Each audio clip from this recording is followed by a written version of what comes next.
Elle a simplement oublié d'éteindre la lumière lorsqu'elle est allée aux toilettes tard dans la nuit. On ne s'attendait pas à ce que cette action sauve elle et sa fille, car elle a été horrifiée de découvrir que les caméras de surveillance ont montré 3 étrangers. Ils s'étaient discrètement introduits dans la maison. Anne était si effrayée que son visage devint livide et elle resta pétrifiée sur place. Alors que les bandits approchaient rapidement de la porte, soudain elle s'est souvenue que sa fille était encore dans une autre pièce. Annie a pris des mesures décisives, malgré le danger pour sa vie. Elle s'est précipitée dans la chambre de sa fille. Les ravisseurs ont découvert que leur dessin était démasqué. Ils ont rapidement sorti leurs pistolets et se sont lancés à sa poursuite. À ce moment critique, Annie a pris la bouteille d'eau près du lit et a éclaboussé sa fille pour la réveiller.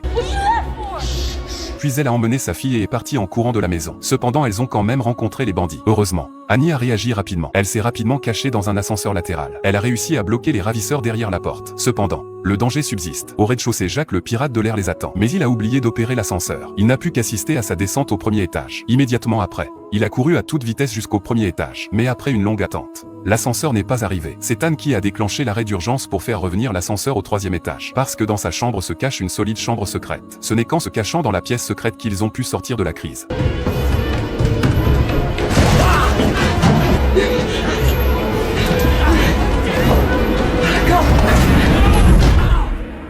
Jacques est devenu si furieux qu'il sautait de rage. Il a frappé et brisé la porte devant lui de manière frénétique. La mère et la fille se sont serrées fortement l'une contre l'autre. Voyant que les ravisseurs ne trouvaient pas de moyen d'entrer dans la pièce, Annie a progressivement commencé à se détendre. Elle prit rapidement le téléphone et s'apprêta à appeler la police. Mais comme c'était le premier jour qu'elle s'installait dans sa nouvelle maison, elle n'a pas eu le temps de se connecter à la ligne téléphonique. Mais elle a vu que le téléphone avait une option d'appel de radio.